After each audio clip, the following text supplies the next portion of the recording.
Well, what is a very warm welcome today to today's online event on Shaping the Future Together, run by the Healthcare Quality Improvement Partnership, which is HQIP, and it's scheduled to end today. This session is scheduled to end today at midday. My name is Chris Gush. I am the Chief Exec here at HQIP, and I'm going to be the host for this morning's event. Firstly, please note this event's been recorded. We hope to make available both the slides and the recording available on HQIP's website in due course. This event is part of Clinical Audit Awareness Week in 2026. It's a week-long campaign that celebrates and promotes the critical role of clinical audit and data in improving healthcare and, importantly, improving the experience and the outcome for patients and caregivers. And this is across the NHS and many of our Royal College partners. The campaign includes Clinical Excellence in Clinical Audit Award, which recognises individuals and teams who are transforming healthcare through rigorous clinical audit and evidence-informed improvement. A highlight of today's event will be a chance to find out about the winners of today's awards and hear directly from them about their work. In addition, I'd like to say thank you to everybody that's presenting today, giving up their time, and a warm welcome to today's speakers. This week, across 5 theme days, in 2026 campaigns explores how insight becomes action, showcases practical examples of innovation and collaboration to support improvement across healthcare. And today's theme is Shaping the Future Together, Innovation and Transformation. We're going to be looking at the future, exploring how new tools and approaches are being used in healthcare and offering inspiration as to how we might innovate in our use of data to deliver audit and improve healthcare. Next slide, please. So just before we start, a few brief housekeeping items. All microphones are auto-muted. This is to avoid any disruption of background noise. Cameras are on. After all, we're a community, but please do feel free to switch them off if preferred. The chat function has been turned off for this event because we're using the Q&A function for you to pose your questions to our speakers. There is a dedicated Q&A at the end and opportunities to put your questions to our speakers at points throughout this session. So please do submit, click on that button and get typing. It's at the top of the screen. We've spoken to Microsoft around how to get the best experience of this event, and it's best to use a laptop, PC, and not a phone, and the browser version of Teams, not the app, to get that full Teams experience webinar. Therefore, if you have any problems accessing the Q&A, try switching to the browser, and that might help sort that out. If you're still struggling and like to ask a question at the end of the session, please share this with us using the contact form on the HQIP website, and the team will pull questions from there and put them through so they can be asked. If there's any technical issues and the webinar ends earlier than expected, can you wait around 30 seconds and then rejoin, either by clicking the rejoin button on your screen or go back to the original joining link, and hopefully we'll have resolved any challenges by then. And also, we'd really like to encourage everyone to share the event and any activities that you're running in your own organisation up and down the country during Clinical Audit Awareness Week on social media using the hashtag CAAW Clinical Audit Awareness Week 26. This is really supposed to be a driven community event and a community week where that ownership is across the system, from Royal Colleges to trusts, to charity partners that are being involved. So it's really important that we hopefully shine that light. So I'd like to now hand over to our first speaker. Many thanks for making time in your incredibly busy diary. I'd like to introduce Sir James Mackey, NHS Chief Exec, who's going to present the keynote for this week's Clinical Audit Awareness Week. So many thanks, and over to you. Brilliant, thanks, Chris. And it's a privilege to be here today. So just if it's okay, I'll just talk for a few minutes, and then we can open it up and take questions through the Q&A, if that's all right. So first of all, just a bit of a sort of quick background to what we've been doing in this last 16 months or so. And some will have heard this before. Big NHS reset required, largely originally about trying to get a grip of the money, but real concerns about operational performance, the an operating model that was very confused and expensive, and also an insufficient focus on quality that was starting to feed through in terms of a disconnect with the public, starting to become apparent in public satisfaction and frankly colleague satisfaction as well.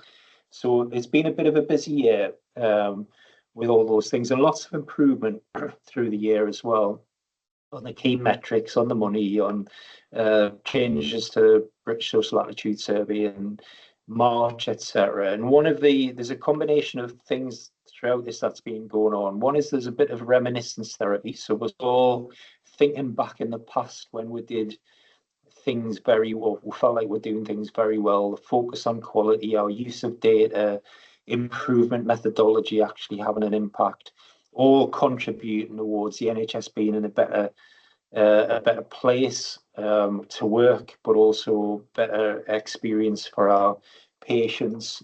A frustration for me through the year about how poor our data had become. I think partly explained by this obsession that we had with block contracts, what that then did to the billing system, the loss of richness in data quality. That became really apparent and frankly has hindered our progress in this last year. And also a kind of atrophy of the importance of disciplines like clinical audit, having good data, using data well to inform improvement activities and decision making, etc. In spite of having all this extra technology and ability to access things, just when you get behind it, feeling like the kind of fundamentals weren't there, and the discipline about what looks like an admission one place might not actually be an admission in the next place, the richness, the coding, the mechanics that sit behind all of that, which has made us really worried about our ability to actually objectively learn from things, understand data, do audits, do reviews, have change processes properly informed, make decisions about operational things, etc., and genuinely then get better and measure how we get better. So for me, this is something I've been interested in my whole career. I'm an accountant by profession. I've known Ian a long time in different settings. I remember when I came into the NHS from a financial audit perspective, having to get my head around what clinical audit meant back in the early mid-90s, and then seeing it grow and develop over time.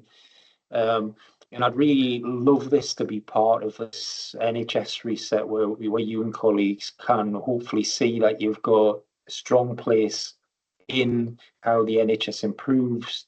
We are completely reliant on good data, good quality of data, good standards, good data discipline, but also the ability to interpret data, to guide people to decisions, to learn from what's been going on, and then share good practice. And one of the things I would observe from this event is you've been together for quite a long time in a really nice collaborative, kind of an organic thing in lots of ways, which is where I think improvement probably needs to go across the NHS rather than this sort of central top-down, this is how you do things sort of thing. So great to be here today. I've nearly ran out of waffling time, so I'll stop waffling if it's all right, and then we'll happy to jump into questions if that's okay.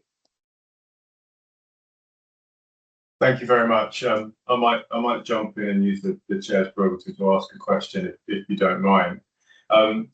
Looking at the kind of strategic commissioning framework and the emphasis being put on local context, that longer term population health, national clinical audit is one of the few established mechanisms where you've got that clinically owned comparable outcome data at scale. It's that outcomes is the product of the NHS,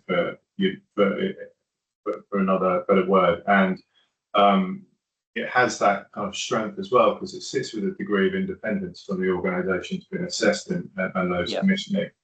How can, as the NQB develops, the quality strategy develops, and the NHS is really focusing on that effectiveness outcomes, I know that the finances are key in there. What future do you see for national clinical audit and outcome data in helping ICBs, providers, national bodies make those better decisions and look at variation, support improvement, and evaluate it. How do you see that role for stitching in? Yeah, a really good question, and I do think it's a central part of really fantastic commissioning over time. So there's a kind of commissioning element of it, making sure people are commissioning, database commissioning, understanding what's going on in their population, etc. Making sure that they're commissioning with intent, with an evidence base behind it, but then also compliance. And is it effective? Is it actually driving the outcomes? We're really reviewing and auditing what's actually going on. So set things up. Ideally, people will commission on that. There'll be contracts in place. That only works then if people have got a data-driven approach to see whether it's actually driving the outcomes that are necessary, and being curious about how that guides decisions and changes to the commissioning over time as well. And then there's also still the provider element of, again, being totally data evidence-based in terms of decision-making, compliance with pathways, the pathways being commissioned to deliver a certain set of outcomes. Can we prove that we're sticking to it? Can we prove it's having the right outcomes? Yesterday I was in Liverpool for a British Society gastroenterology event, a huge event for that specialty. Spoke to a clinician afterwards who had a very strong interest in IBD, and was trying to work out in the new world where they think they've got a good pathway developed. Ideally, that could get bolted into a commissioning world. There's a lot of data behind it as well. Services will be commissioned on that basis. And then him with others, peer review and other processes, and then audit and supporting colleagues with compliance, being able to demonstrate for organisations and systems whether people are actually delivering against that in the way that was expected. So I think this is a really key part of the whole approach to quality, the whole approach to strategic commissioning.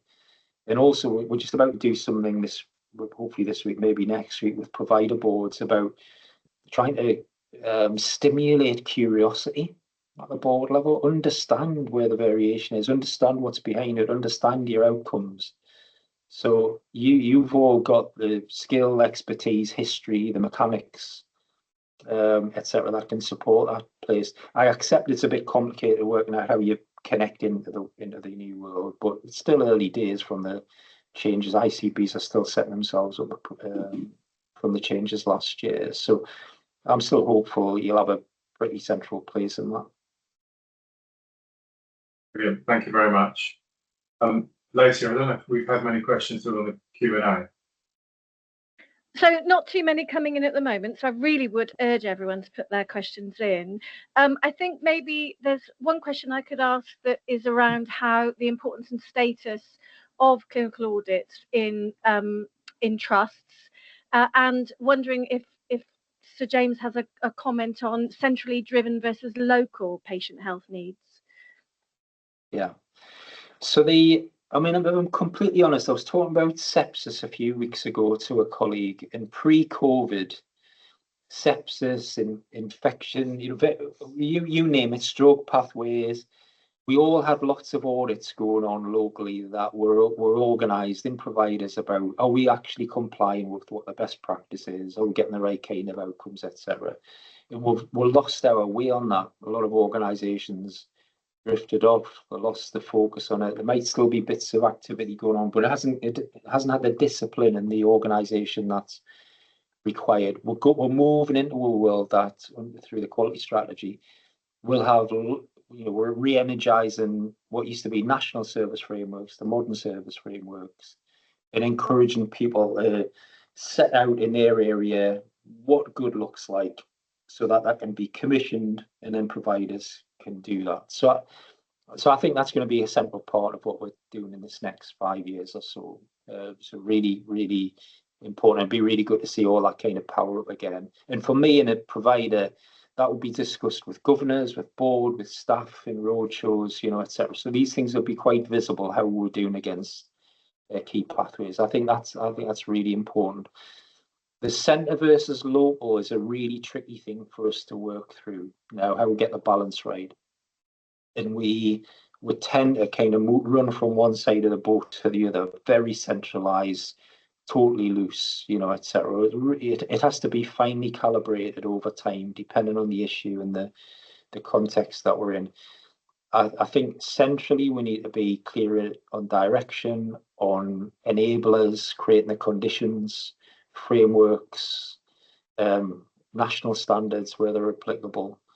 But I think most of the richness in this is local. So, for example, one of the things Chris said earlier on provoked this. We've spent a long time talking about inequalities, for example. If we don't know what our local inequalities are now from the data, I think we should all be going home, to be honest. So we've got to get away from talking about it to actually using the intelligence, using it at the right level, whether that's a ward or a sub-ward level, to drive service models, commissioning frameworks, delivery mechanisms, etc. So in short, that's how I would really hope that's how we go through all of this. And if we go forward 5 to 10 years, we'll start this year with a handful of modern service frameworks. By that point, we might have like 200 again, but there might also be more local collaboratives that are producing versions of it, which for me is a sort of short version of what does good look like here. Then it should be commissioned. Then we need to be delivering it. But fundamentally behind that, have we got the data to show it's actually having the impact that it needs to have for the population?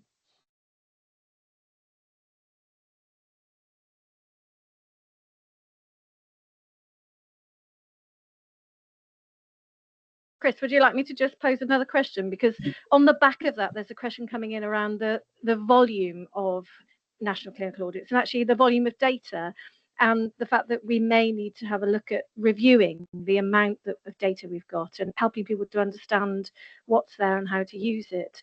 Any thoughts on that, Sir James?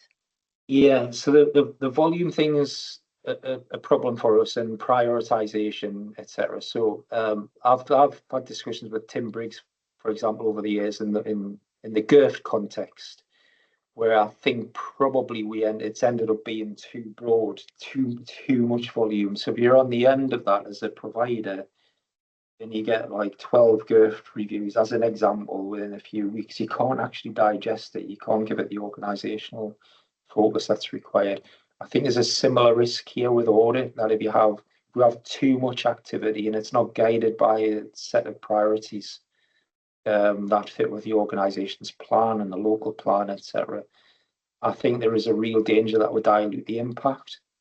But that's not to say there should only ever be 4 or 5 or whatever. It's a bit more dynamic than that. But the organization and we as the broader system do need a sense of priority. These things have got to align with our overall purpose and our overall goals.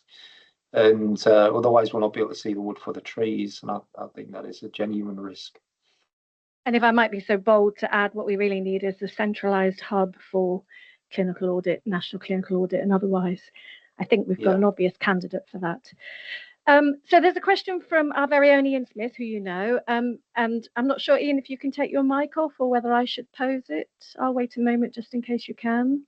Oh, well, you put me on the spot there a little bit. I was just thinking about the new national quality strategy, Jim, which is kind of on its way. I think probably quite close now. I think there's an expectation that from the stuff that I've heard going around, it'll reaffirm the dimensions of quality, effectiveness, of outcome safety, patient experience, and so on. Yeah. I'm just curious to get your thoughts on what do you think needs to happen to ensure that audit and outcomes data are kind of used optimally to support the delivery of those goals? Yeah, really fantastic question, Ian. And we are being really deliberate, some would say belligerent, about this as quality in the round. Because I think there's a reasonable view that some dimensions are being over prioritized and sometimes weaponized. So the safety thing gets used a lot, and at times almost as it's safe, and I actually don't care what the experience is, or the experience is not as important as safety. A big part of our problem with society is experiential.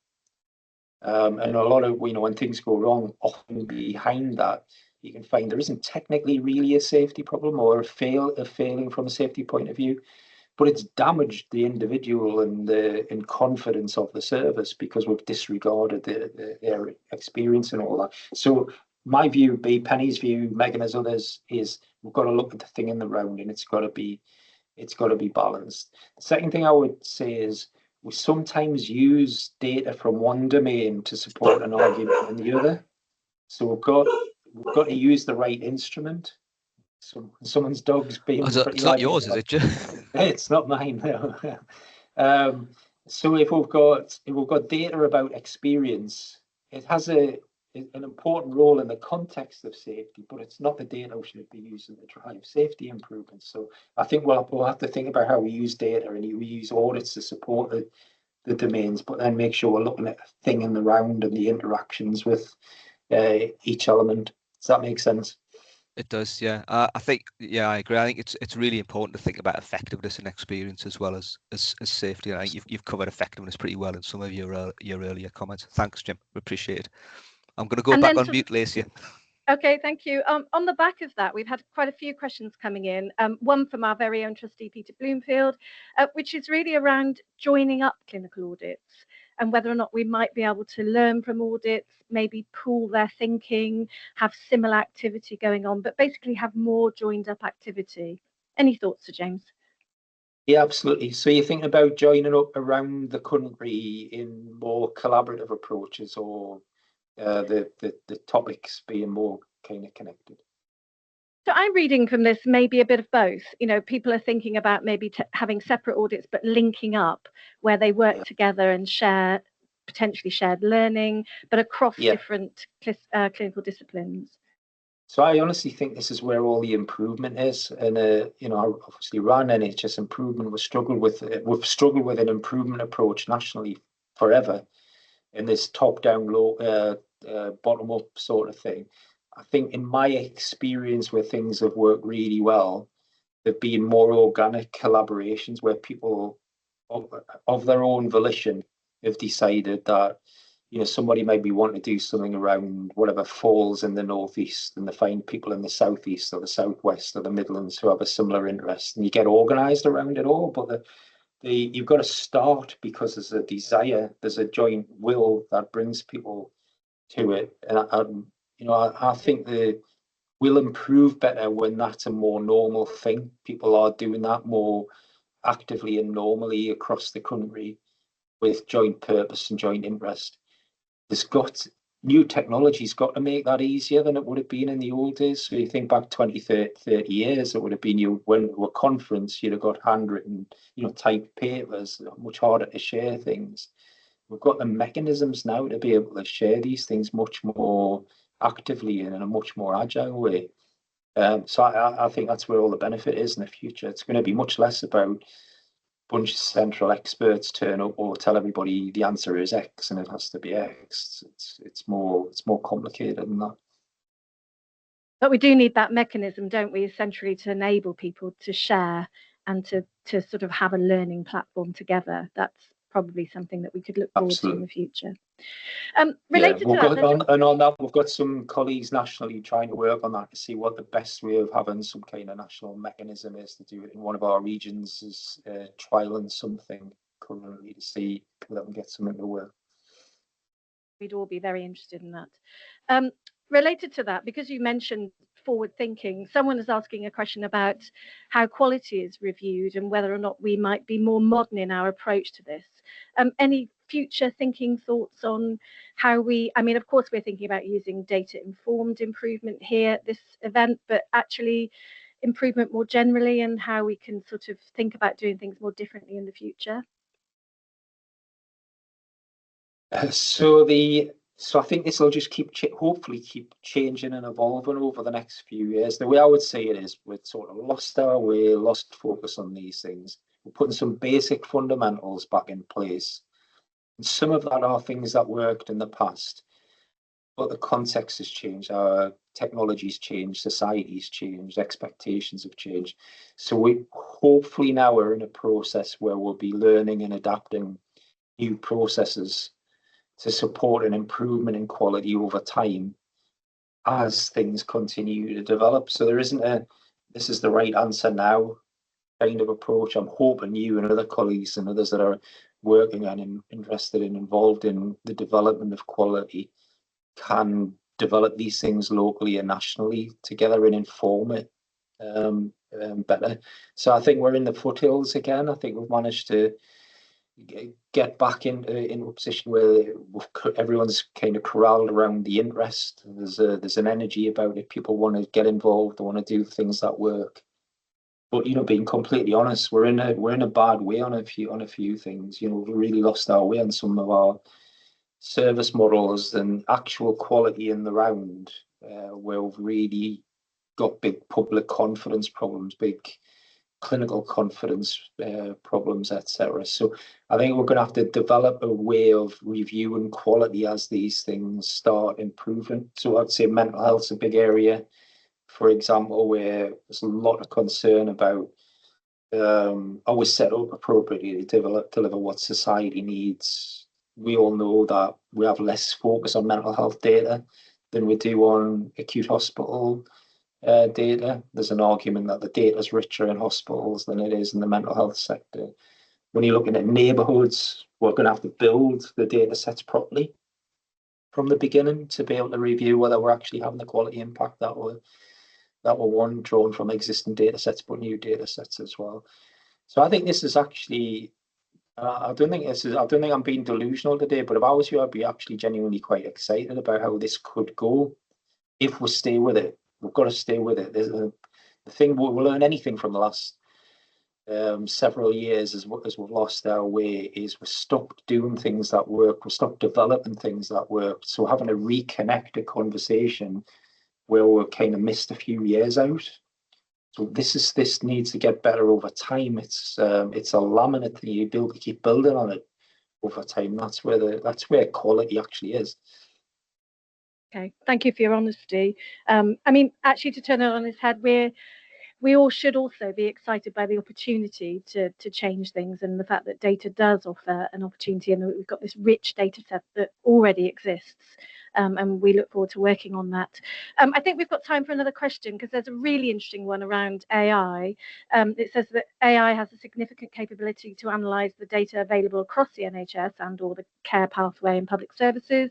How do you think we will make the workforce and or organisational transition to effectively adopt this capability consistently across the country?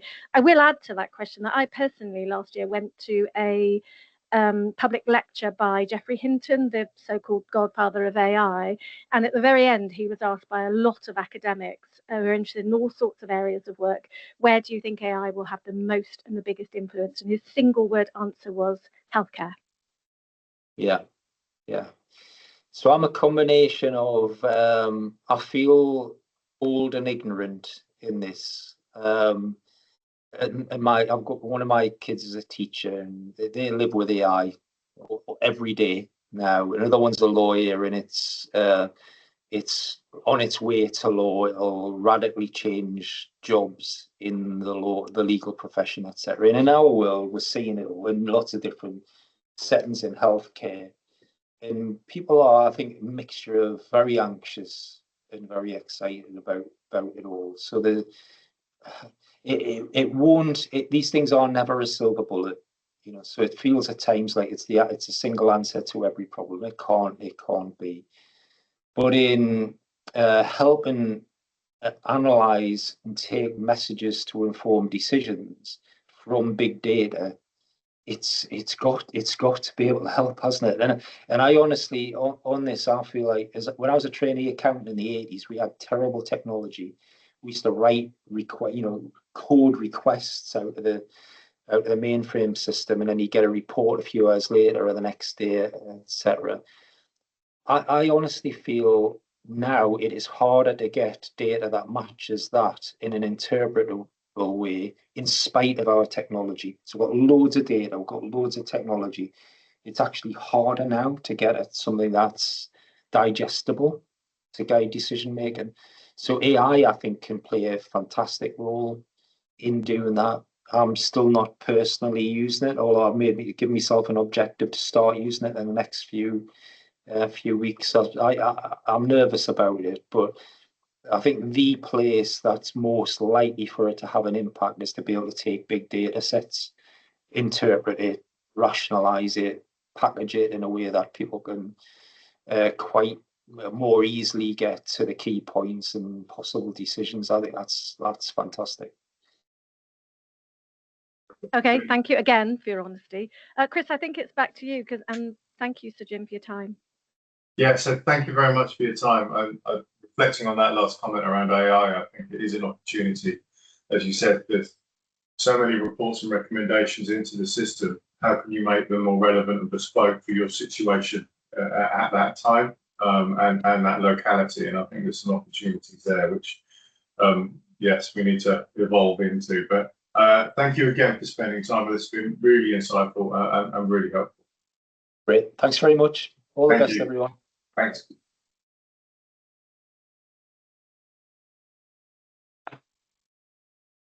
But I'd like to introduce our next speaker. Our next speaker is Chris Boulton, Director of Operations for our National Joint Registry.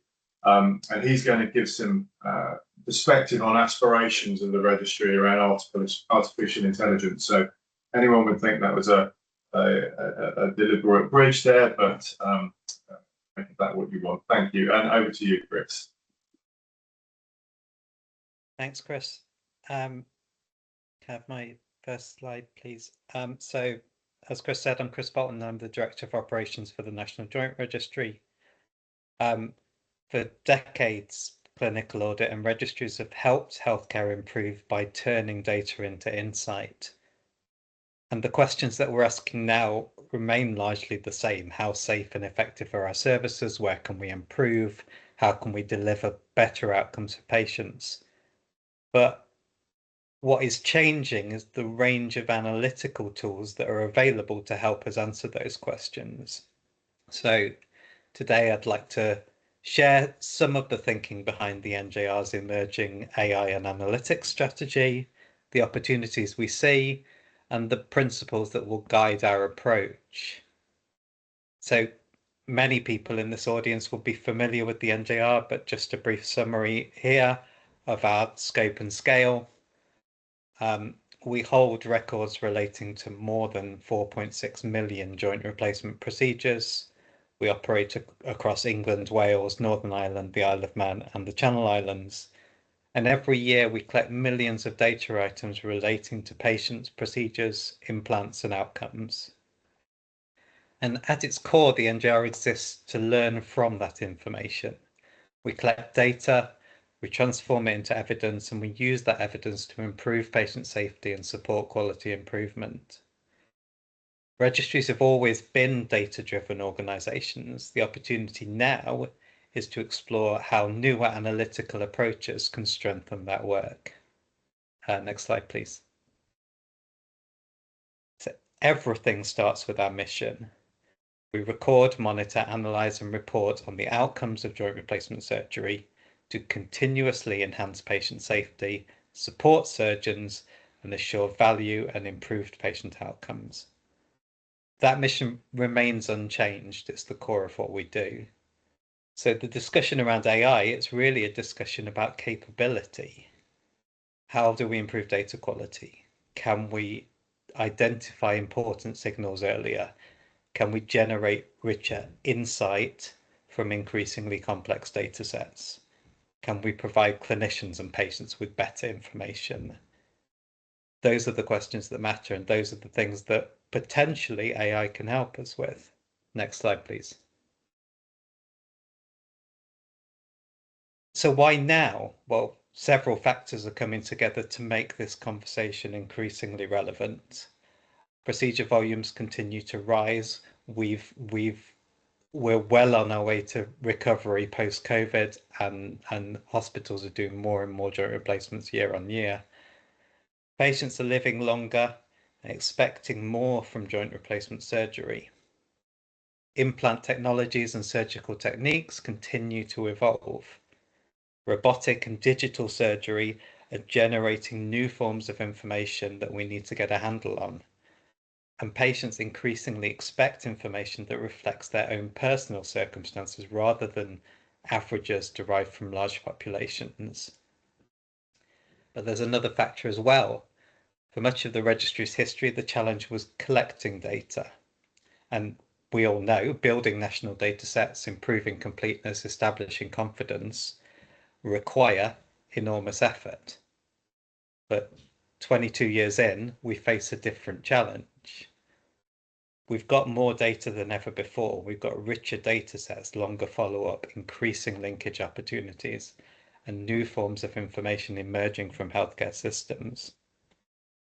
The opportunity to extract greater value from that information already exists.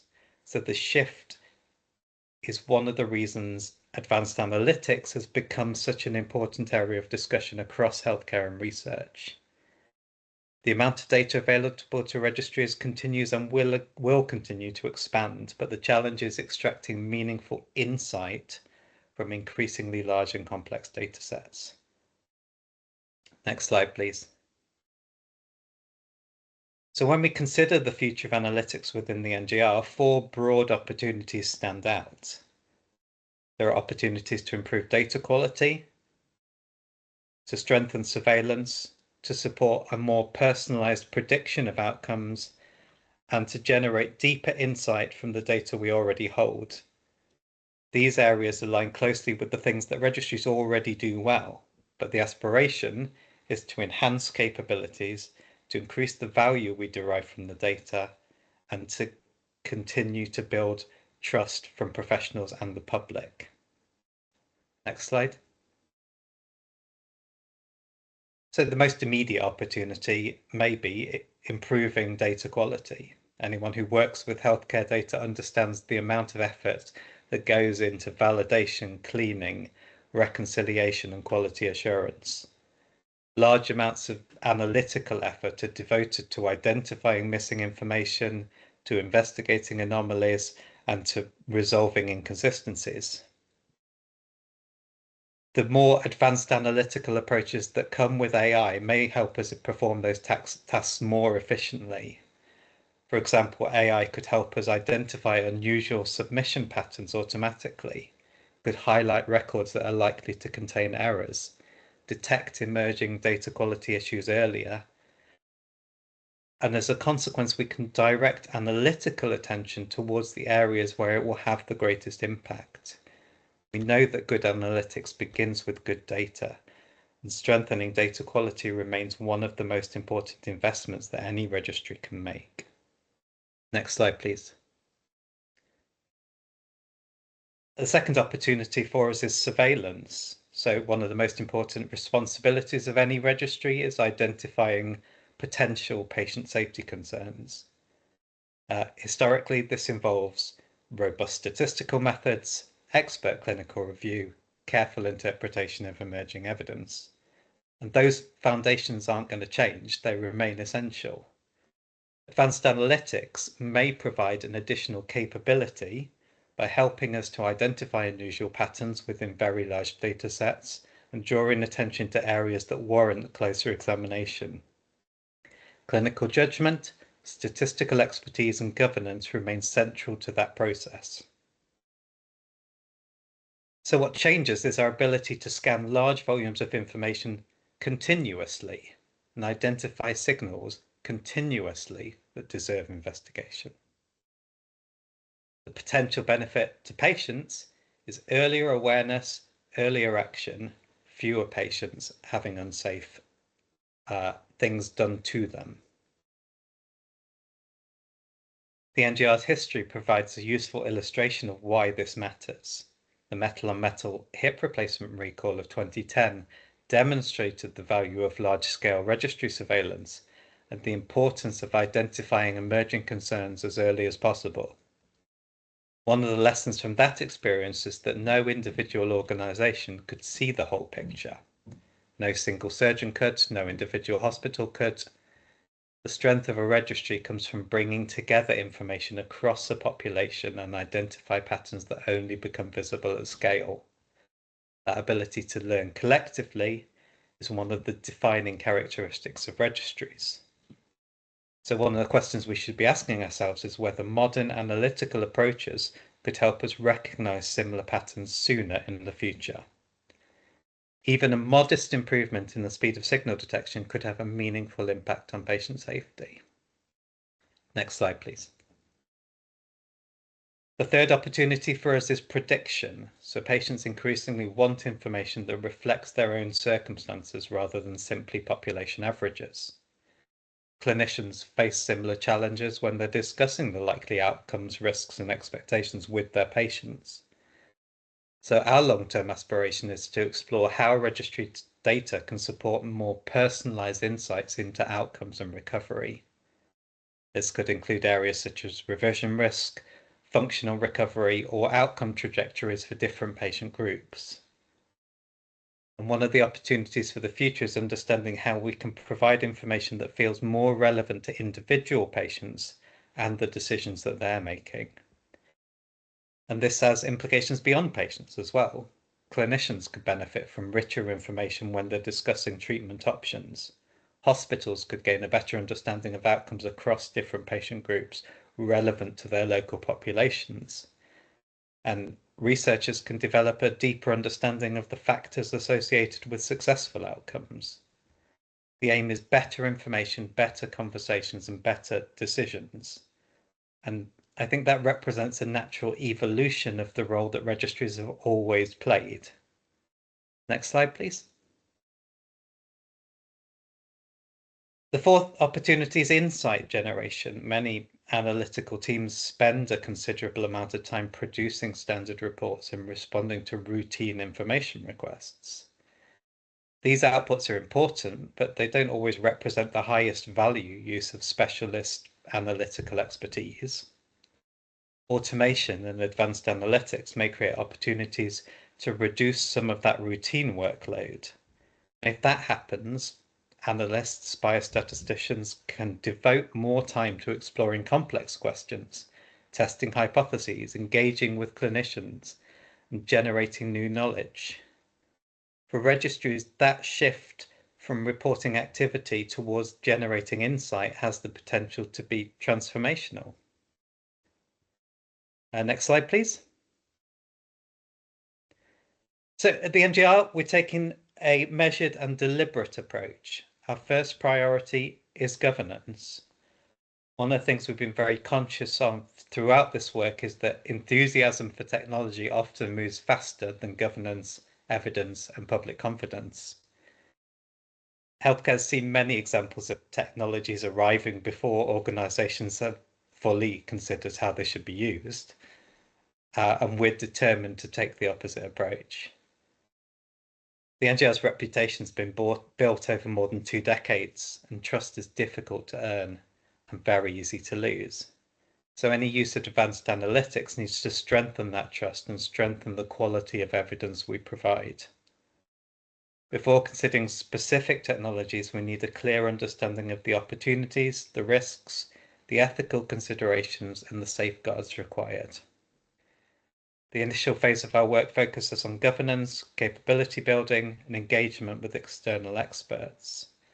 We're working with clinicians, patients, researchers, and external partners to understand where advanced analytics can add genuine value to the NJR. That includes data quality, surveillance, PROMs, research, and the way that we provide information back to clinicians and hospitals. And from that point, we'll develop a strategy informed by stakeholders across the community.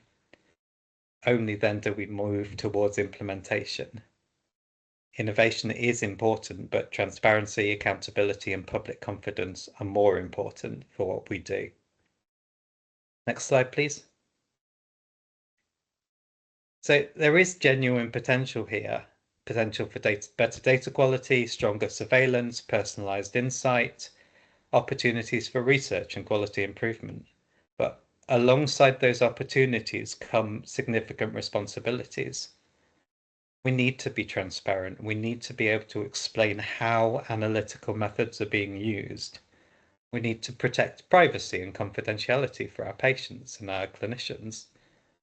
We need to ensure that innovation strengthens public trust, because for registries, trust is every bit as important as technology. The thing that interests me most is patient safety, because if better analytics can help us identify risks earlier, improve the quality of our data, and generate better evidence for clinicians and patients, then it is worth exploring. And I think if we maintain the right balance between innovation and governance, AI has the potential to become a powerful addition to the toolkit available to clinical audits and registries. Next slide, please. So I'll just leave you with one final thought. The future registry is going to continue to collect data, continue to generate evidence, and continue to improve patient care. What is going to change is the speed, the depth, and sophistication with which we transform data into evidence. The opportunity ahead is to ensure that technological advances strengthen the things that registries already do best, improving patient safety, supporting clinicians, generating trusted evidence for healthcare. Thank you very much. Thank you very much, Chris. I think it's really quite exciting opportunities in the future. The risks are there and they're to be mitigated and looked at, but yes, some real opportunity. Please do carry on putting your questions in the Q&A. Chris, will be an opportunity after our next speaker for a short Q&A session. So I'd really like to welcome our next speaker, Professor Daniel Prieto-Alhambra. He's a professor of Pharmaco and Device Epidemiology at the University of Oxford. Going to give us a talk on real-world data to improve patient safety. So, Danny, over to you. Thank you, Chris. And good morning, everyone.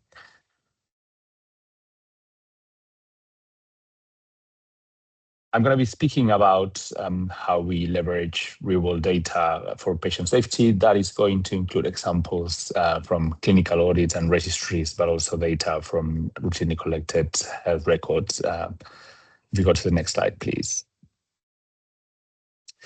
The 4 points I will cover, I will start by speaking about what is the motivation behind the use of real-world data when we could be doing randomized controlled trials. The second topic I will touch upon is the challenge of scaling up. This is a challenge that we are sharing with many stakeholders. The third is the opportunities that have arisen in the previous years on how we can collaborate and make this challenge a reality. And then finally, I will cover a couple good examples of how we're using data in some of our initiatives. If we go to the next slide, please. All right, next slide. Why real-world evidence? Well, just to clarify, I know that all our audience has a lot of expertise and knowledge of clinical audits and registries. I just wanted to highlight that there are many other sources of real-world data available in the UK and also internationally. I think you all know that there are countries like ourselves that have a gatekeeper system where primary care records play a very important role because they centralize a lot of information. There's also the desire to link that data to other data sources like hospital data, mortality data, PROMS data, administrative data, and drug utilization data. And of course, there's the whole world of drug and device-based registries and clinical audits that bring in an additional layer of complexity and granularity. Next slide, please. And just to highlight, I think you need to click 3 times, I'm afraid. Just to highlight, there are new sources of data coming up, including patient-generated data and social media data. Now, having clarified what real-world data we are using in our research, why should we really be doing this? The first point is that, of course, there are many things that cannot be randomized. This is a silly example from a BMJ paper published in 2003, reviewing all the literature, all the previous literature on the use of parachutes when one is jumping from an airplane, essentially concluding that there is no randomized controlled trial evidence to suggest that parachutes are beneficial. So the basis for parachute use, as an example, is purely observational. And the same is true for things like smoking, obesity, and many other things that we're interested to study. Second, next slide, sorry. Secondly, as I will hopefully illustrate during my presentation, the fact that the data is readily available has many advantages. It's not only that it accelerates quite dramatically how we can generate evidence of safety, it is also true that this enables us to replicate analysis across different data sets. And this is happening at a very fast pace currently through a number of tools that I will demonstrate later. Next slide. Third is about generalizability. Most of the pivotal randomized control trials, particularly for medicines when they are new and they enter the market, tend to include very specific subsets of the population. This is just an example of alendronic acid, one of the most commonly used medicines in the NHS, where we essentially took actual new users of this drug in CAAW, which is Catalonia, Spain, and Danish health registries, and looked at the baseline characteristics of those people and compared them to the inclusion criteria in the trial. And overall, we found that only around half of the actual users of the drug would have been eligible for that pivotal RCT. Next slide, please. Fourth, efficacy versus effectiveness. There are many challenges in how we evaluate efficacy in RCT and settings and how that transfers to the real world of NHS records. This is a paper published by Professor T. Van Stein in 2009, where he was looking at the pivotal trial for rofecoxib and observed that around 100% or very close to 100% of the doses prescribed were taken by the patient participating in that trial. And when he looked at primary care data from the NHS, that was less than 50% of the doses. So that makes it very difficult to believe that the efficacy observed in the trial would transfer directly to the effectiveness. And the same, I would say, would be true for safety.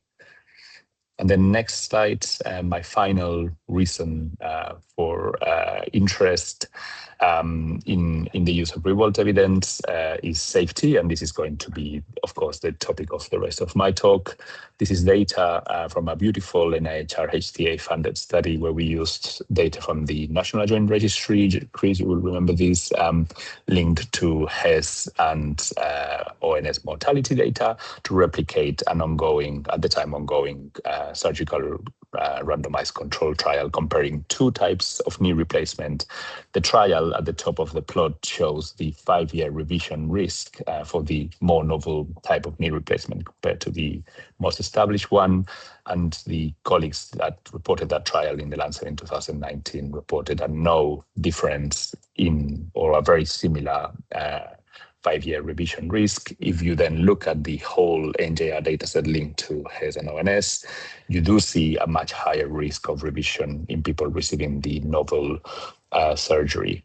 What's really interesting here is that if you then start restricting your analysis to surgeons who were contributing data to the NJR, who had performed more and more of these novel surgeries, you observe very good evidence of what we call learning curves. And the difference in revision risk is getting closer and closer to the observation in the trial. So essentially, the trial gives you the best possible data in the best possible scenario. The real-world evidence, in this case, coming from the NJR, gives you the actual results in the NHS with the average or most of the surgeons in the NHS. Of course, for a surgeon to participate in a trial like this, where people were randomized to receive one surgery or the other, they need to be in equipoise and they need to feel like they can do both surgeries equally, which is not the reality out there for all surgeons. Next slide, please. The challenge we are encountering is that safety it cannot wait. When we have a safety concern, we need an answer very quickly. And unfortunately, we need data from many different sources. And data is not really homogeneous and totally linked and available very rapidly. This is just an example from Spain, where I am from, just to illustrate that this is not unique to the UK. In Spain, we do not have 4 nations, but 20-something regions with completely devolved healthcare, making the data access and linking very, very difficult. Next slide. And although the data contains similar information at source, they do tend to look very different. And if you want to do an analysis, however simple, across all those data sets, you essentially need to write different bespoke pieces of code for each of them. Next slide. What we have been working with in the last 10 years is this idea of using a common format. So encouraging and funding our partners to map their data to this common data model. The NJR has completed this mapping as part of a project called Eden. And the idea then is that if you have all those data in the same exact format, you can just write code against one of the data sets and run that code across the other databases. Next slide. There are many common data formats, common data models out there. We chose this one called OMOP for a number of reasons. The most important ones are that it's open source, it promotes open science, it's long established, and therefore there are multiple tools that have been developed over the years to support you in the mapping and also in the analysis of data.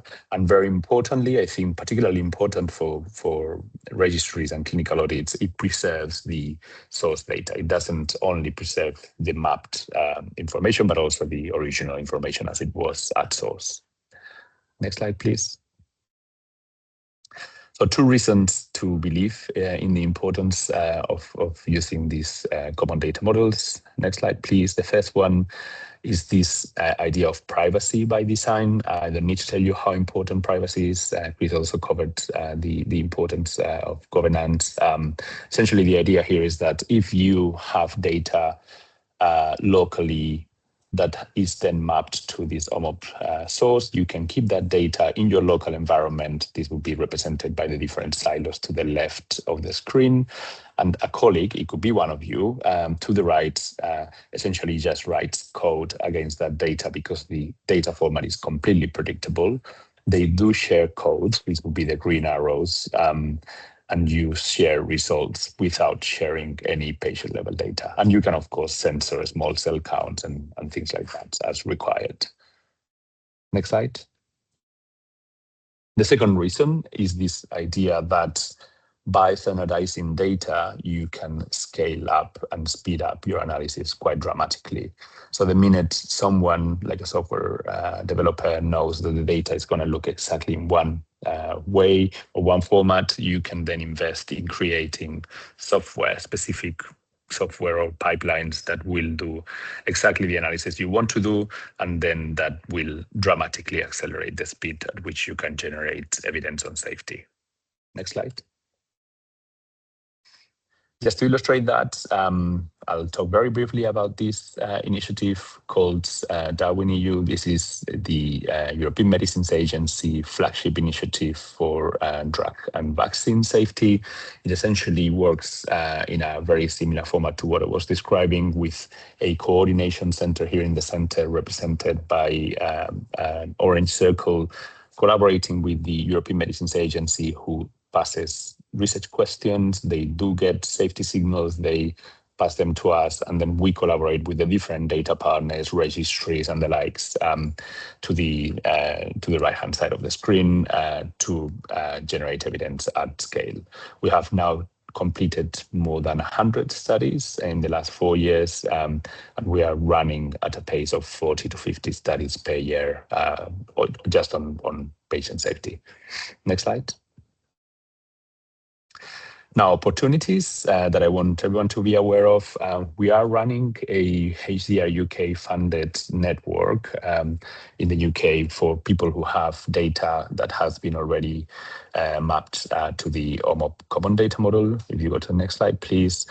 We've been focusing for the first couple of years on data from primary care and hospital EHR, and we've got the partners that you see on the screen. It's essentially 7 data partners, including primary care, hospital records, and a Scottish data lake. Next slide, please. If you want more information, you can consult this QR. But essentially, this is still forming, and we are very excited to see how we will enable more colleagues joining this partnership in the future. Next slide. Internationally, there's many projects ongoing now that we are eligible again for Horizon 2020. There are many initiatives that are running on patient safety at the international level. If you go to the next slide, please.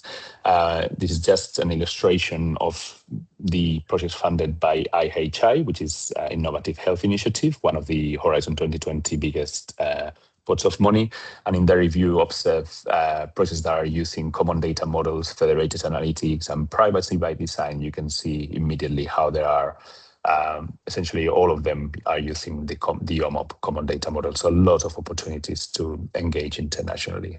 Next slide. And then also related to that, the Eden was this European project that funded many data partners to join an ecosystem of federated analytics with privacy by design.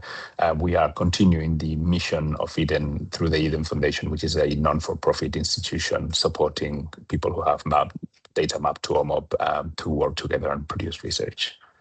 Next slide. There's a total of 202 databases converted to OMOP in this network, and this ecosystem is essentially available for anyone who wants to collaborate internationally. As you will observe, there's loads of data that were mapped to OMOP through this project from the UK. Next slide. Finally, the Darwin network, this Darwin EU initiative that I mentioned earlier, is ongoing and will remain and stay hopefully for many years to come. It's now going to enter the second 5-year cycle, and they are engaging data partners, again, with a focus on patient safety, lots of data from Scandinavia, continental Europe, the UK, including all sorts of data types, primary care, EHR, biobanks, registries. Next slide. Just finally, to finish with a recent example, we have done, as I said, many studies on safety. I just wanted to say there are sometimes situations where we can also provide reassurance. So in this particular example, there was a safety issue with NSAIDs, non-steroidal anti-inflammatory drugs, very commonly used in the general population. In this case, there was I would say, a very poorly designed Danish study published in the BMJ suggesting that women on hormonal contraceptives had a massive risk of blood clots when they started taking NSAIDs. The EMA wanted to see what happened if we could do a study on this same topic within Darwin EU, and we led these projects from my team here at Oxford. Next slide. As you will see here, what's quite interesting is that if you observe these women, and this is data now from 4 countries, the UK, Denmark, Norway, and Spain. If you observe them in the 14 days before starting the NSAID exposure, they already have an almost 4-fold increased risk of blood clots compared to their baseline, well before the exposure. On the index day, they had like a 16-fold increased risk, and then that risk stayed and started declining over time. Of course, this cannot be a causal association because NSAIDs cannot cause blood clots before you take them, for starters. And clearly, they also cannot increase your risk so dramatically on the first day of exposure, given the mechanism of action. So it is very highly likely that this is all due to indication. When we looked at these women and why they were taking NSAIDs, we saw that most of them were taking them because they had a viral infection, say COVID or flu, or a fracture or some sort of trauma, all things that cause blood clots. So very reassuring data to say, in this case, there was reason for concern, but the analysis of data from 4 countries within just a few weeks provided very strong reassurance that it is actually the indication and not the drug that caused the increased risk in blood clots. Next slide. And I will finish there and be very happy to take any questions. Thank you. Thank you very much. A really fascinating presentation and that opportunities with that common data model described there, and then the international opportunities as well. I think is there's some huge potential in engaging in that. Lacey, if I hand over to you just to pull out a couple of questions for Chris and Danny. Okay, delightfully, we've had lots and lots of questions, and I'll apologise in advance because we won't be able to get through them all, but we'll hope to deal with them afterwards. So I think one for Danny to start with, which is two questions have come in, which from almost opposite perspectives, really, of the same issue. So someone asks, does AI pose a threat to data analysts? Does it pose a threat to that body of work and those people? But then the other question suggests that in the work that we do, maybe we need more data analysts. Maybe we need, the data is there, but we need help to interpret it. So your thoughts, please. Yeah, it's an excellent question. And it's one that I ask myself every day, like, should I hire more people or less? I think AI is an opportunity or a challenge depending how we use it. I think there are thousands of questions waiting to be answered. So there is no shortage of questions if we really manage to, accelerate the way in which we generate evidence without sacrificing quality. I do not see a reason to lose people in the business. I think we should create a more proactive learning healthcare system where, the NHS should be learning on safety problems within days, not even weeks. And AI should hopefully facilitate that. Now, if we are conservative and content with the current situation and think that, well, if we are not sure, we just recommend that women don't take NSAIDs anymore and they are in pain, then of course there is an opportunity there to lose people in the interest of doing things at a cheaper cost. Okay, great. Thank you. And then I think more for Chris, but Danny may have a view as well. There's a question coming in around data protection and the use of AI, and particularly in regards to identifiable data. And was a follow-up question that came in that said that we need to be particularly careful where we've got very small data sets, I guess is what it really means. So particularly in relation to combinations of data or very specific rare conditions. Do either of you have any thoughts on that? Yeah, so I think there are sort of two sides to the data protection question. One is the information security side of things, the biobank question. And I think there are all sorts of technical controls we can put in place to keep data safe as we do now. I think there's probably going to be a move towards AI systems being hosted locally that will probably see a sort of reversal of the shift to cloud to something more data center in your back garden based.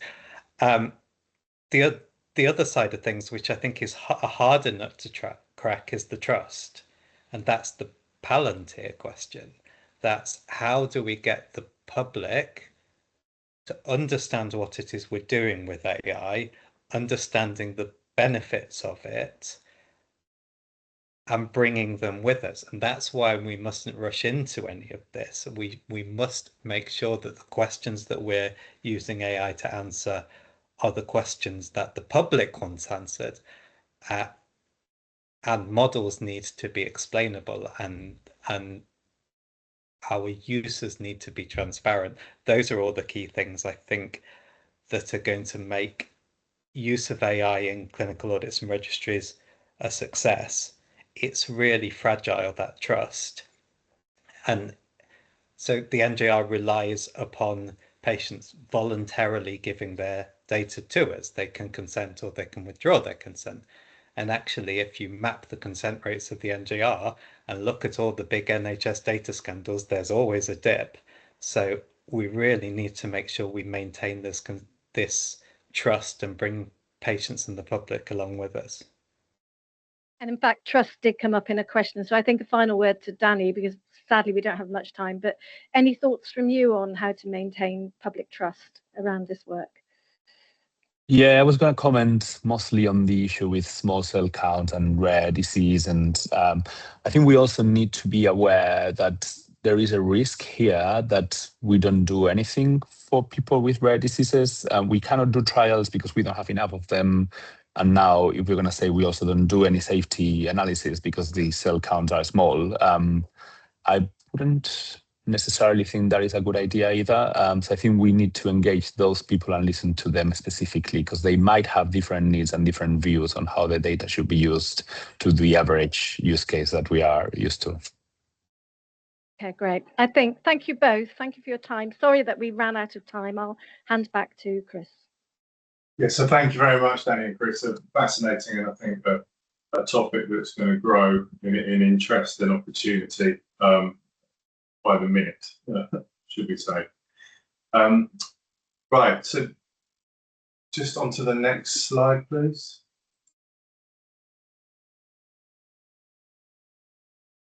So it's one of the favourite parts for me. It's my privilege to announce the winner of the Excellence in Clinical Audit Awards using data from the National Clinical Audit and Patient Outcomes Programme. So this award celebrates teams who use that audit data not simply to measure care, but to drive improvement, reduce variation, and support better outcomes from patients.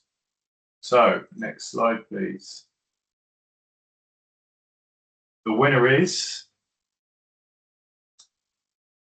End of Life Care Leadership Team, East Lancashire Hospitals NHS Trust. So congratulations. They are the joint winners. The other winners will be announced on Friday. So I would like to now welcome Alison and Joanne to give a presentation on their award.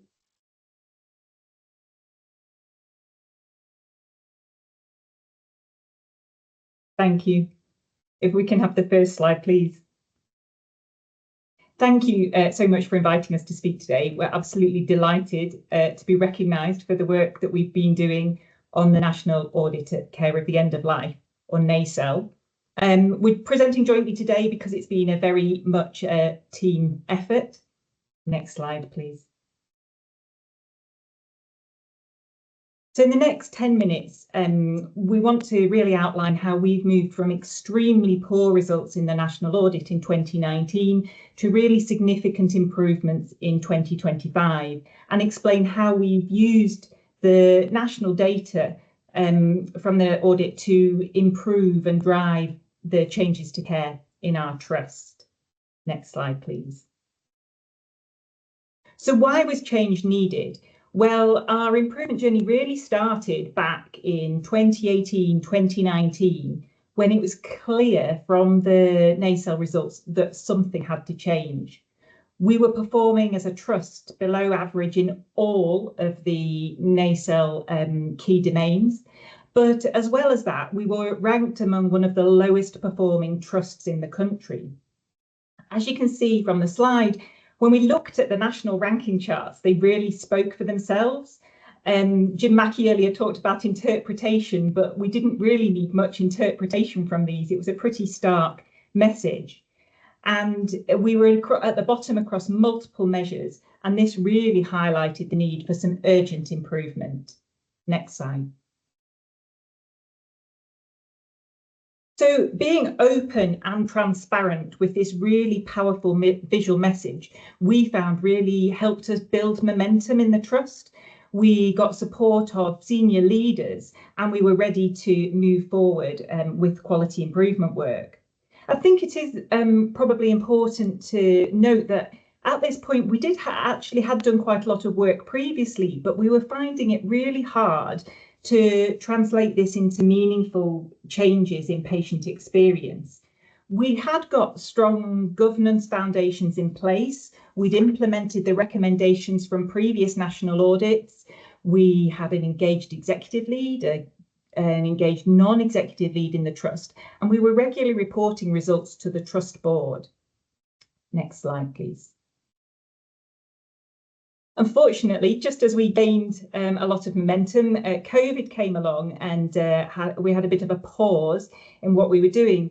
And the key question really, when we regrouped after COVID, was how did we turn these meaningful audit insights into meaningful changes for the care that patients and their families were experiencing. Next slide. I think again, and this has already been mentioned today, one of the biggest things that we learned was that national audits generate a lot of data, and that can feel really quite overwhelming. We were finding that there were too many potential areas for improvement, which was making it hard to prioritise and to know what would truly make a difference for patients and families. To help address this, we introduced an annual priority setting meeting. So each year we bring together members of our end-of-life care strategy group, other key stakeholders, patient representatives. We look at the national audit data, we look at other data sources, we look at staff experience, patient experience. And then as a group, we pick 3 to 5 clear priorities for the trust for the coming year and set measurable targets against these. And what we found is that we've now created really an annual cycle whereby we actively use the audit data to inform our trust priorities for the coming year. Next slide. Thank you, Alison. So what we decided to do in our trust was to do things a little bit differently. We felt that because the results were so bad, that we needed a dedicated 7-day end-of-life and bereavement team to support driving the improvements forward. So we work alongside specialist palliative care, but with a different role. Our role is around that direct patient and family support, also around staff education and about that ward-based improvement. So what we do in our team is we look at complaints and feedback from families. We also look at when things have gone very well and we feed that back in a timely manner to the wards. We then put things in place to help support make improvements in practice. Next slide, please. One of our key achievements is having our own East Lancashire Hospital Trust end-of-life and bereavement model. And that really focuses on care, compassion, kindness, offering choice to patients and families, and also ensuring the support is right for that person who is sadly dying. So what we want our colleagues to do across the trust is to communicate with patients and their loved ones. We want them to ask about individual needs and respond to those needs and continuously engage with the families and with the patients. So we now have an individualised care plan on our electronic patient records, and that triggers an automatic referral to the end-of-life and bereavement team. That also ensures that all holistic needs are assessed. So that has been one of the key things that have driven improvements. We are now able to make sure that all families can have high quality care with that pre-bereavement support. Having a dedicated bereavement suite helps us to facilitate conversations away from the bed space, and that has also been something that's made a big difference. Next slide, please. So what is the impact really of all the changes and the quality improvement work and the extra education and all of the things that we've been doing over the last few years? Next slide, please. So what motivates us is making a difference to patients and families. So as you can see, what we've done on this slide is just given some examples really of where we were in 2019 and where we are in 2025. And as you can see, some of the results are very, very poor, but this slide demonstrates the massive improvement really, where we were then to where we are now, being above the national average, which is something that we feel really positive about. Next slide, please. What matters the most to us is about that patient and family experience, and we take part in the NACEL bereavement survey. As we know, we only have one opportunity to get it right for patients and their families, and we need to do everything possible to ensure that the care is as good as it possibly can be for every patient and their loved one. And as you can see, this slide demonstrates where we were, around 30%, and we're now up to 80%, where families rate the care as excellent or good, and that is above the national average, which again is really positive. Next slide, please. Thank you. So really, what do we think are the key things that worked? Well, I think there's been multiple things, and we've obviously can only speak about a few things in this limited time. So the two main things that we feel have made a difference in our trust have been the establishment of the end of life and bereavement team, because they've been able to influence the culture of the organisation by working directly with people, with staff on the wards and modelling good care. And they've also been able to lead on a significant number of quality improvement initiatives, which have had a direct impact on patients and their families. I think the other thing that has really been key is sharing the national audit data with colleagues across the trust. I think this has made sure that there's accountability for it being reviewed regularly and for making sure that actions are taken. Next slide. So we're proud of the very significant improvements so far. We recognise there's still more work to do. We haven't reached our goal until every patient and family attending the trust have an excellent experience of end-of-life care. Next slide. So finally, I mean, hopefully the results really speak for themselves, but what else have we learned from NACEL? The data has clearly given us insight and impetus for change. But I think one of the most valuable things that we've found from it has been seeing the results improve and being able to share that positive feedback. And that's been really motivating for people and for our teams, and given them drive and enthusiasm to continue with the ongoing work. I think the other thing we've learned is the value of celebrating success. And I think it maybe hasn't always come naturally to us, but we've become better at doing that. And that's maybe one of the reasons that we're here today. Next slide. So we've only been able to give you a really brief overview, but I hope that we've shown how locally we've managed to use the national audit data to drive some really meaningful and sustained improvements in patient care. Thank you.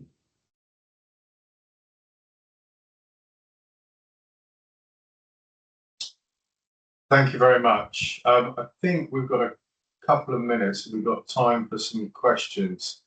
So I don't know if there's any questions you could pull out the chat there. I think there's a couple that have come through. Yep, we're getting, I mean, first of all, enormous congratulations. Lots and lots of people are sharing congratulations.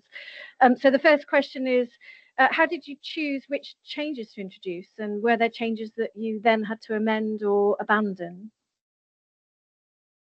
So I think that came back to our original problem, is where did we start with the changes?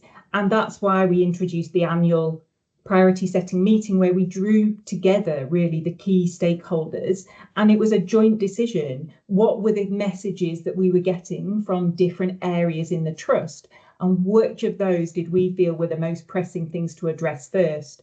And yeah, it's gone on from there. And so we find that some priorities carry over from one year to another, that they take longer to address and improve. Some of them we find are hard to address and we have to change them the following year. And some of them are sort of quicker wins that within a year we've clearly moved forward and improved things. Okay, great, thank you. And then the next question is around financial backing. People are obviously always interested in how they can replicate your work. And there's a specific question around how did you achieve financial backing for 7-day support and bereavement suite? I don't know if Jo wants to take that one. Yeah, thank you. So the end of life and bereavement team was funded following a successful business case. So we benchmarked ourselves against other trusts nationally. And what was recognised here is that Originally, we only had one bereavement nurse for what is a very large trust.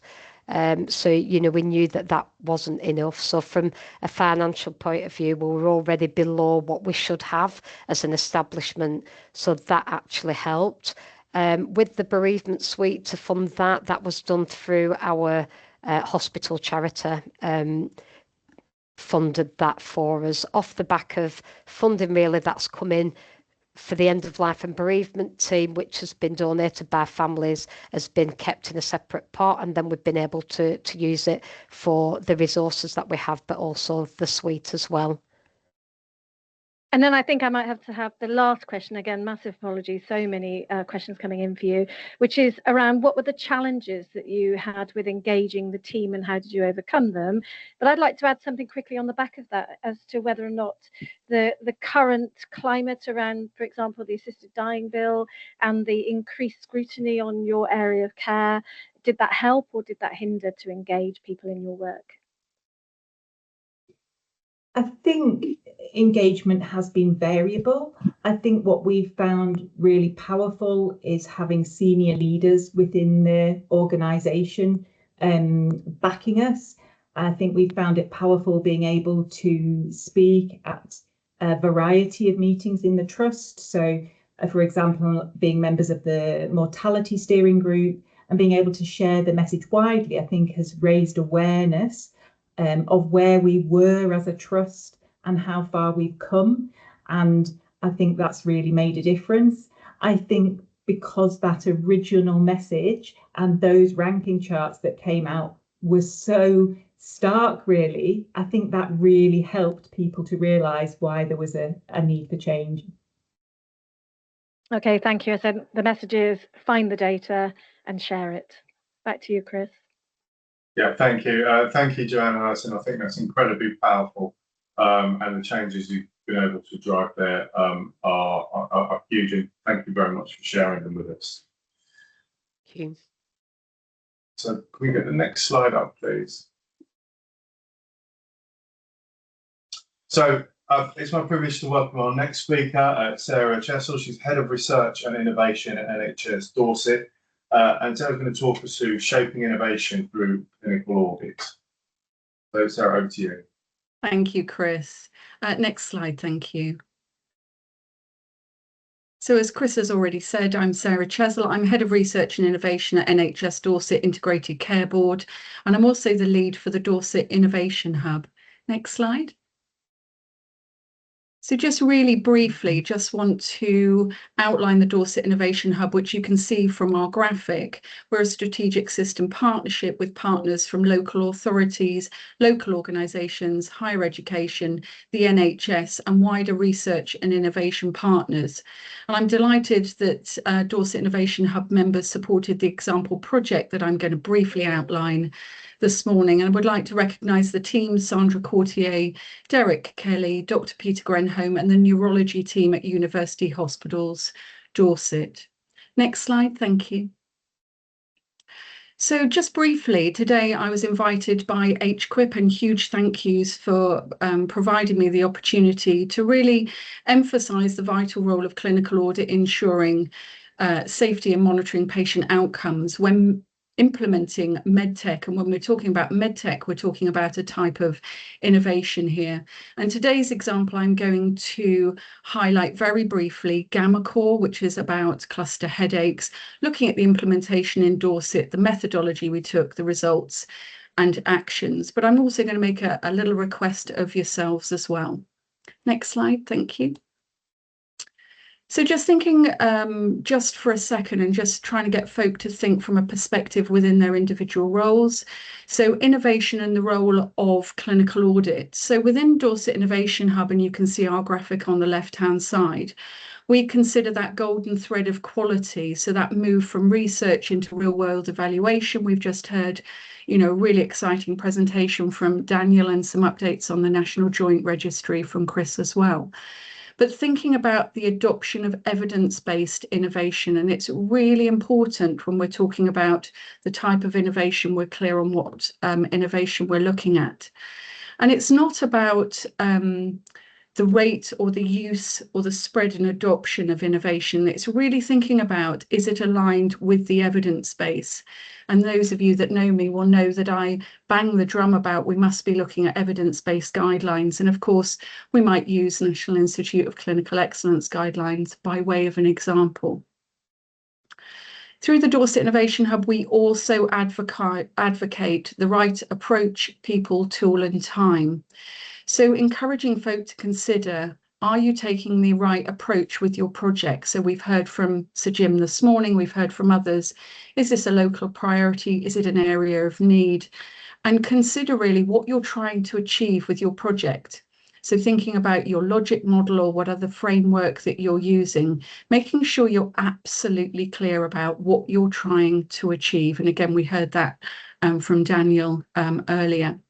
Do you have the right people working with you? So thinking about the project team, and does it include key stakeholders? So thinking about really good basic project management and always going through to those points. But also thinking about, are you using the right tools? So again, go back to your logic model or whatever framework you're using. Think about your objectives, your outcomes you're trying to achieve, and make sure that you're actually using the right tool to collect and measure that data. So, for example, that could be clinical audit, it could be patient experience survey or other methodologies. And also consider time.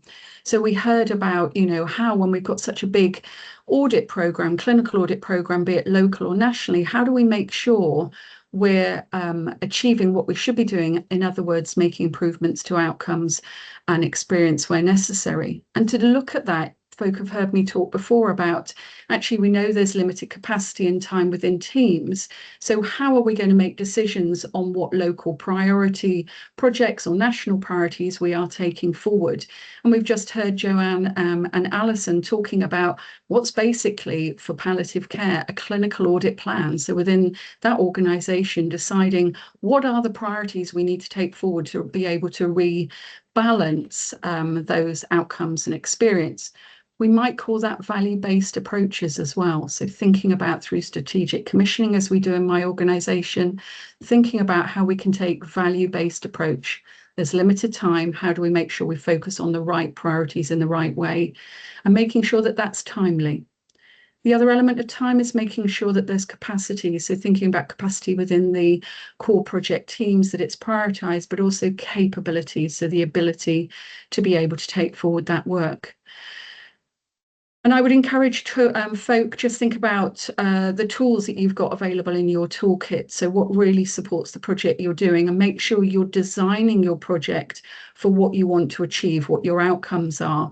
So from the example that I'm going to be giving in just a second, are we treating or providing care in line with the evidence base? So we must be really clear on that. So very briefly, over to the next slide, please. So this innovation, so the innovation is GammaCore, and that's a trademark. So GammaCore is licensed for the use of in cluster headaches, and by license I mean is NICE approved guidance. So cluster headaches are a highly debilitating primary headache disorder. So we're not talking about migraines, we're talking about cluster headaches. And it's widely described as the most painful condition a person can experience. So treatment to date is often trial and error approach, and pharmacological or drug options are actually limited and associated with significant side effects. And the drug in this instance for cluster headaches is sumatriptan. So GammaCore is a non-invasive vagal nerve stimulator, so vagal nerve, and it stimulates to try and reduce the amount of cluster headaches that you get. So it's offering a non-pharmacological treatment. Next slide, thank you. So thinking about implementation in Dorset, we had the privilege of working, we being the Dorset Innovation Hub, working with Peter Grenholm and the neurology team. And they were very clear that they wanted to provide accessibility to GammaCore, and that was as early as 2021. And when you look at that, it was really clear that the implementation of this innovation needed support, and that included funding. So I had established through my organisation, NHS Dorset, funding for activity and implementation of medtech funding mandate in line with NHS England guidance. So that supported part of the implementation as well. And originally, GammaCore was known in nice terms of coding as MTG46, so Medical Technology Guidance. It's now a Health Technology Guidance, as you can see here, number 533. And that guidance from 2019 remains the same. It's not due, or there aren't any updates, and it doesn't require review at the moment. So implementation was led by the University Hospitals Dorset clinical team and supported by my team in line with that NHS England medtech funding mandate.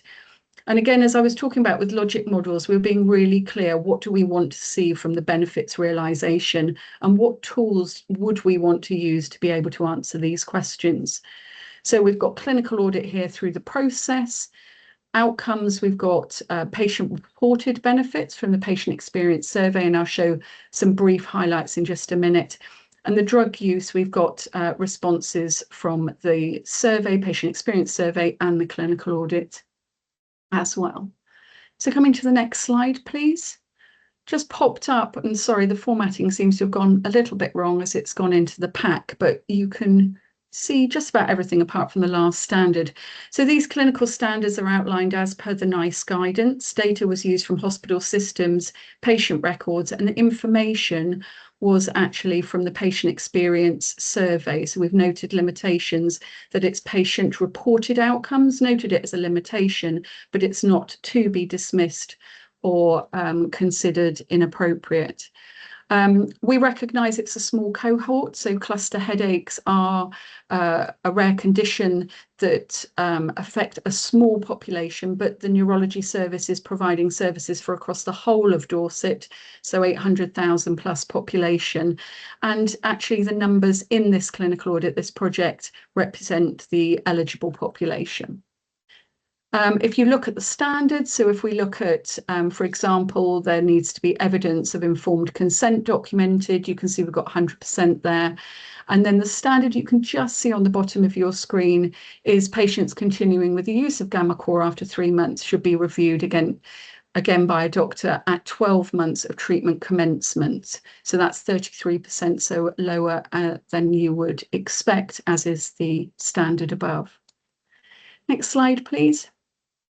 So this is a local clinical audit. It's a single round of clinical audit at this point.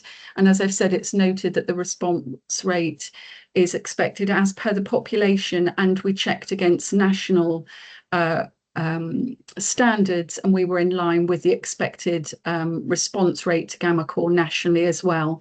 So the numbers treated are small, but they are impactful, and it's really important to look at the wider societal benefits here when we're looking at benefit realisation.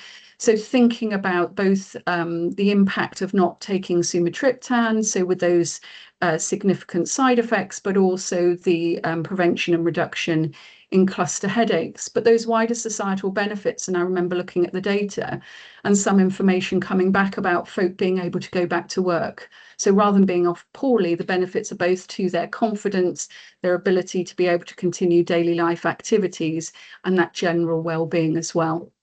There's some cost savings when you look at it modelled on the continuation of the free trial period, that 3-month period for GammaCore, that look at wider benefits to the system. So thinking about primary care to our GP practices. But that's just a note, and I think I'd like to see some more data about that. But what's really interesting is we've also seen the impact from the patient perspective, and I'm so pleased that the team decided this was a really important perspective to look at with this project. Next slide, please. Thank you. So just thinking then about the results from the patient experience questionnaire, we noted that there's limitations I've noted. So that's that self-selection. So we've got patients that are agreeing as part of their normal care that they will complete this patient experience questionnaire. And this small cohort, because it is a rare rare condition. Nevertheless, these are important findings. So for all the patients that were reported, there was a significant drop in the number of cluster headaches that folk had in a day. So if you look across to column number 4, you can see that's less than 1 a day after using GammaCore. And for some patients, a significant, for some patients, I beg your pardon, a drop in the medication. So looking at column 2 coming through, you can see the before using GammaCore and the after. So just taking those as a couple of examples, and clearly the team will be undertaking another clinical audit to look at how that's been built on and see how that's been sustained, but also the continued use within the service. One quote that I really did want to emphasize, and we can take good quotes, we can take bad quotes, but it really builds on that important point about these wider societal benefits. So this quote: "I've been liberated from purgatory that is cluster headaches by the use of the GammaCore device. This should be the primary treatment for this disease. I'm now free to go to work, take holidays, and participate in life." That's humbling, and I think as as a researcher myself, previously being a head of clinical audit in an acute trust, it's about our moral obligation working in the public sector, working in health and care, to make sure that we really are improving the patient outcomes and experience for our patients, be they in this very specialist area and wider, thinking about the Palliative Life Award that we've just heard that amazing information on. Next slide, please. So some actions, as you would expect from the clinical audit from this project, so both from the perspective of the clinical audit results as well as the survey. So the headache service have formalised that annual review. You saw that standard was down, and that's looking at patients with the continuing use, so post that trial of GammaCore. So linking in as well with primary care colleagues to raise awareness. So there is a potential that there's more people out there in primary care that haven't been referred to acute that could benefit from GammaCore. And again, that's a really important area that the team are looking at. And then thinking about post this funding that we've given accessibility for to the University Hospital Dorset team. So that's for activity as well as implementation. Moving to business as usual. So actually using the information from this project, the benefits realisation, to support that business case and support executive decision to continue. And one would argue, as our discussion has been this morning and with strategic commissioning being on my mind, how can we strategically commission this service looking to benefit? There is a case study that we've prepared with the team. There's a link there, and I'll ask that the HQIP team make sure that these are available. But please do have a look at the case study. It's a great way of looking, in a short, sharp way at the impact from this project. And we've got other case studies on our public website as well. Next slide, please. Last but one slide, Chris, I promise. Final thoughts from myself. So really think about considering the impact from a patient-centred perspective. So think about those wider societal benefits and asking the question, are we providing that treatment and care as outlined in the evidence? So thinking clinical audit. Don't just collect that data, make sure the necessary changes are made and promote the benefits and learning. As we heard Alison and Joanne saying, it's not easy to promote, but actually, do you know what we need to? We need to spread the word that we can make a change through using clinical audit. Consider if we've reduced variation, have we improved outcomes and experience? As I've said, consider the importance of the right approach, people, tool and time. And don't just look at innovation as in how many folk have used the innovation, look at its alignment with the evidence base and make sure we're reviewing and monitoring benefit realisation, patient experience and outcomes as part of that valuable and vital role clinical audit plays. And then last slide is a request to yourselves. I'm mindful of time, but a request to yourselves. So please consider and reflect on the example I've given.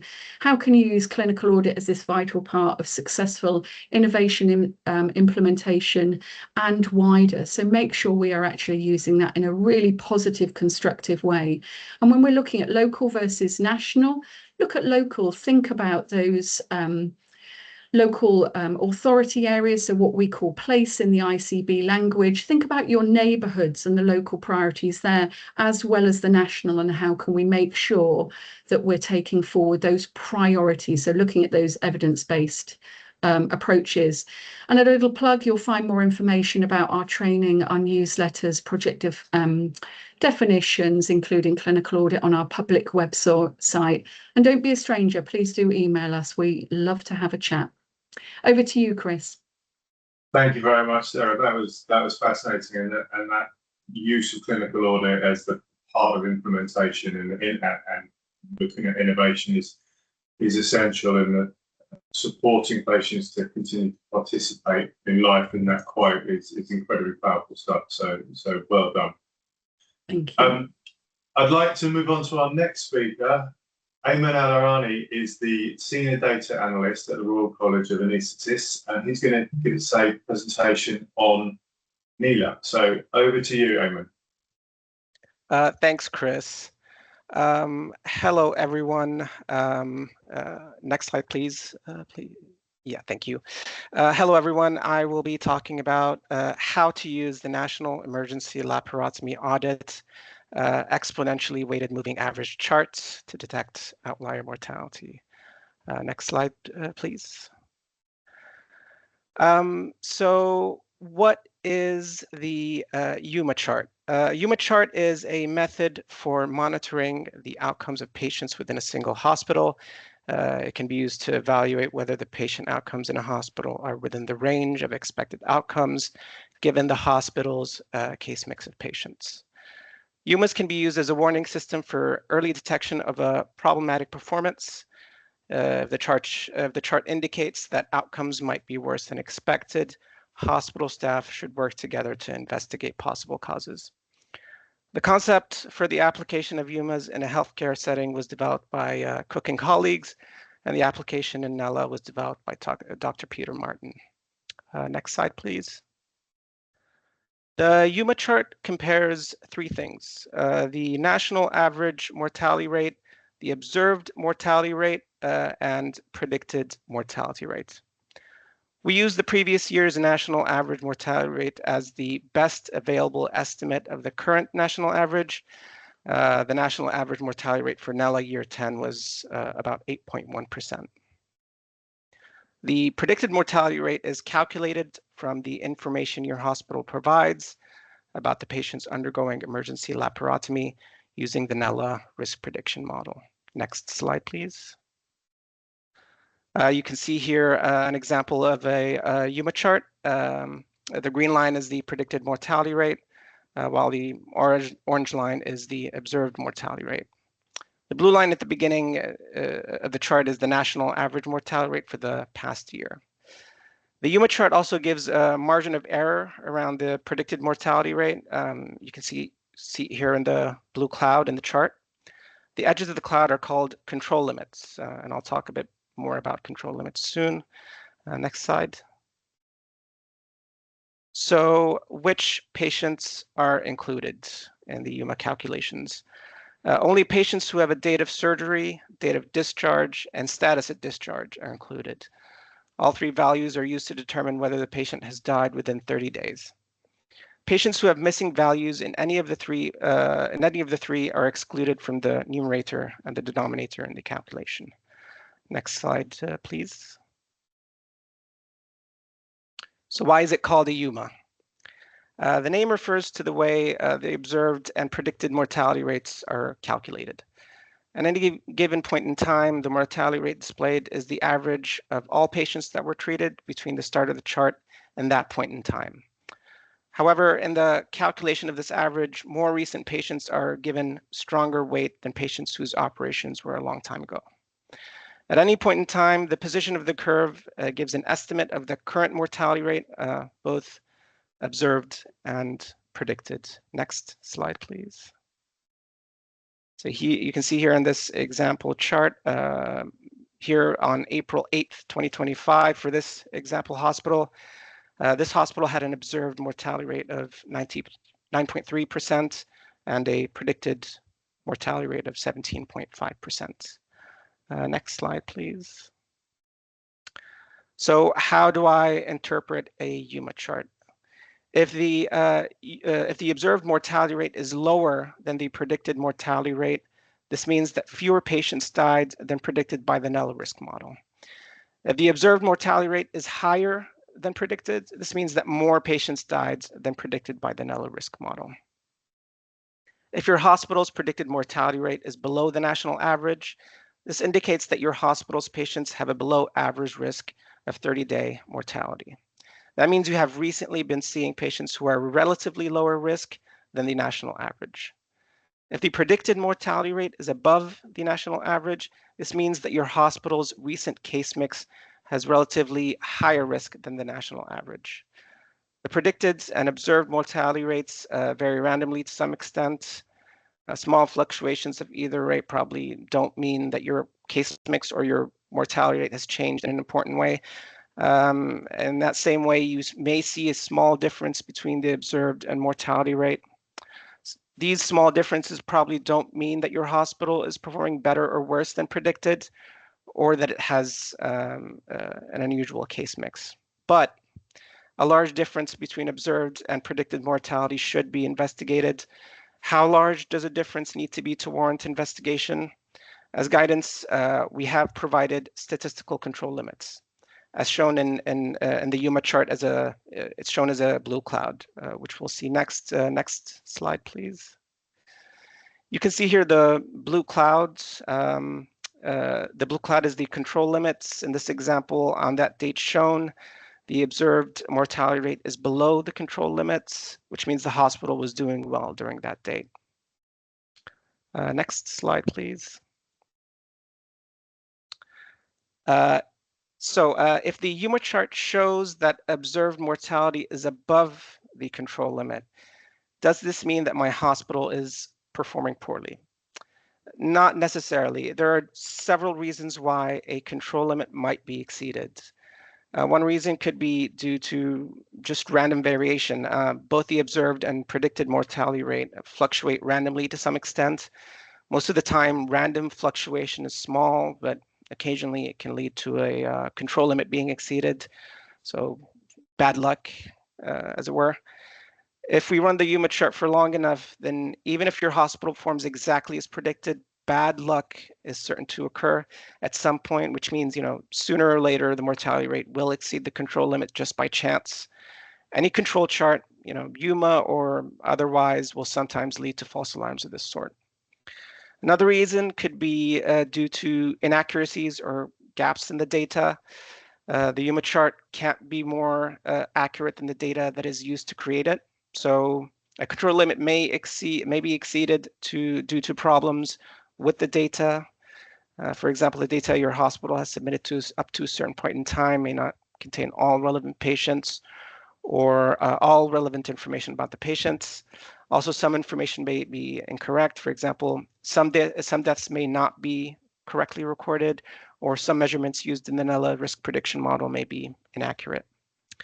Another reason could be due to the NELA risk prediction model itself. The NELA risk prediction model has shown to be well calibrated and to discriminate well between patients with different levels of risk. However, it is possible that there are unidentified subgroups of patients for whom the NELA risk prediction model is less accurate than for others. Hospitals whose patients populations differs from that of other hospitals in ways not captured by the NELA risk prediction model may sometimes be more likely to see their mortality rate exceed a control limit. This wouldn't mean that the hospital is performing poorly, but would be due to residual inaccuracy in the NELA risk prediction model itself. We don't know or suspect that such residual inaccuracies greatly affect the performance of UMA charts, but we can't rule out this possibility entirely.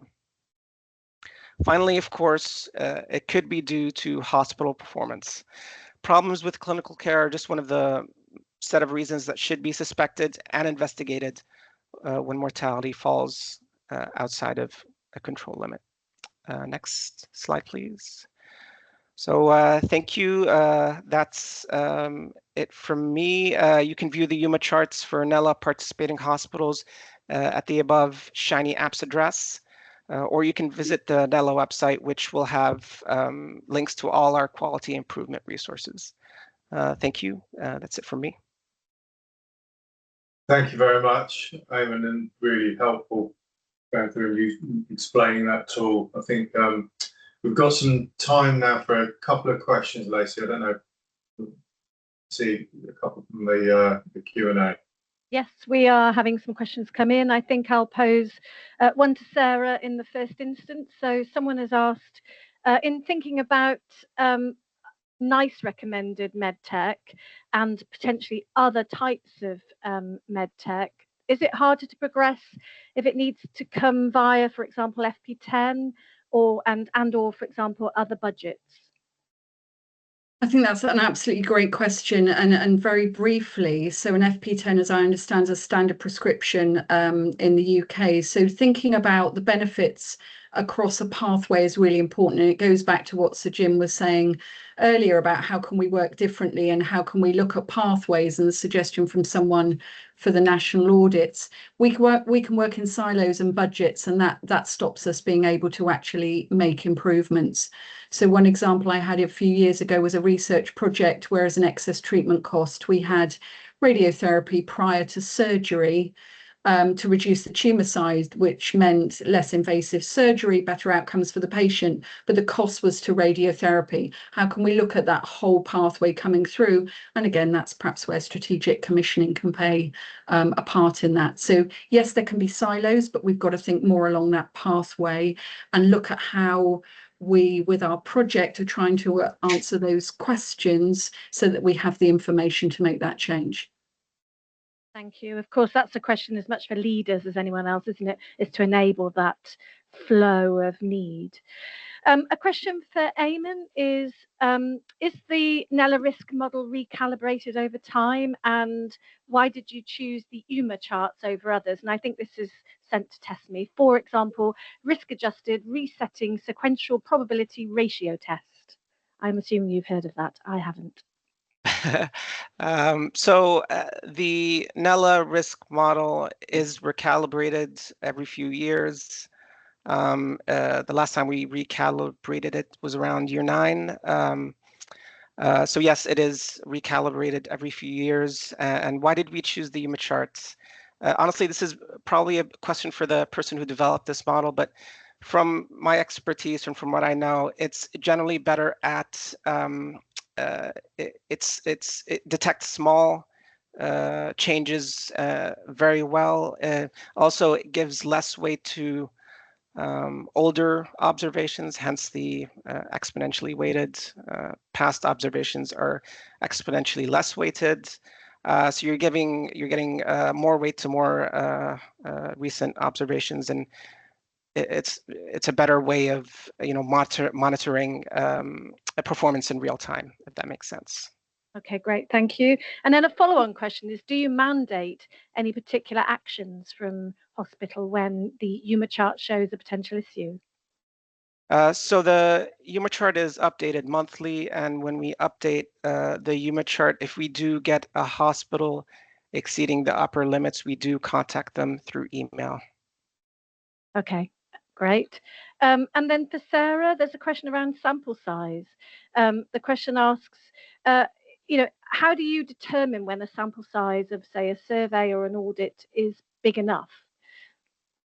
So fascinating question, and one that audit teams are dealing with really quite regularly. So there's some great advice and guidance out there, but ultimately we're looking at, is something statistically reliable and representative of the population that you're looking at? And then looking at, for example, with the use of that data, be it the clinical audit data, you heard me talking about limitations. So being really clear, being transparent about this is a very specialist small group of patients we're looking at, and is it representative of the population? So things like thinking about, is it statistically valid? Is it reproducible when we're looking at research and the need to be reproducible, generalizable?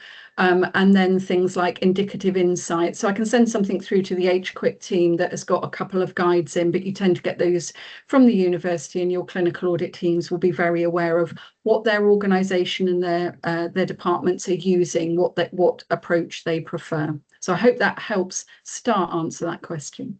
It does. Thank you. We'll do our very best, by the way, to share any outputs from this session, but also all sessions this week. I think I'll finish with one final question for Eamon, which is actually from me. Thinking about the future, given today is all about innovation, any thoughts on future planning, future aspirations for NELA with regards to, using new tech, for example? So yes, I think a lot of open source solutions like Shiny apps, they're well used in other audits, for example, National Cancer Audit. I think that's sort of the way to go. It's more accessible, less expensive, and gives access to the public also to see how well these how well hospitals are performing. Thank you. And I think we're out of time. Back to you, Chris. So thank you, Lacey, and thank you, Eamon and Sarah. They were fascinating presentations and a number of questions there. So thank you for responding. So that brings today's event to a close. We've heard a really strong set of contributions this morning from the kind of national direction earlier for the NHS through to AI, real-world data, innovation and audit intelligence, and all of that through to support safer and better care. Congratulations again to the End of Life Care Leadership Team of the East Lancashire Hospital Trust and to Alison Thorpe and Joanne Gaskell for the presentation and excellent use of NACEL data. And so thank you to everyone at today's speakers and who's joined in and taken part. Thank you for getting behind the wider Clinical Audit Awareness Week campaign and for making it such a success. There is still plenty to look forward to, though. Later today, we have the lunchtime sharing session on innovation and transformation. Tomorrow's focus is on patient safety, using data and audit to reduce harm. And on Friday, we'll be closing with data-informed improvement from insight to impact. All details are available on our Clinical Audit Awareness Week page, and you can register using the link on the QR code here.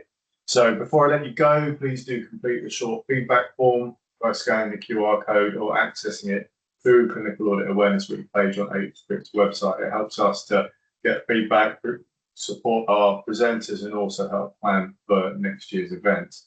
So a final thank you from me, and most importantly, thank you to everybody working across clinical audit registries, outcome review programs and improvement. Your work makes a real difference, and we hope to see you again later today and across the rest of the week. So thank you very much.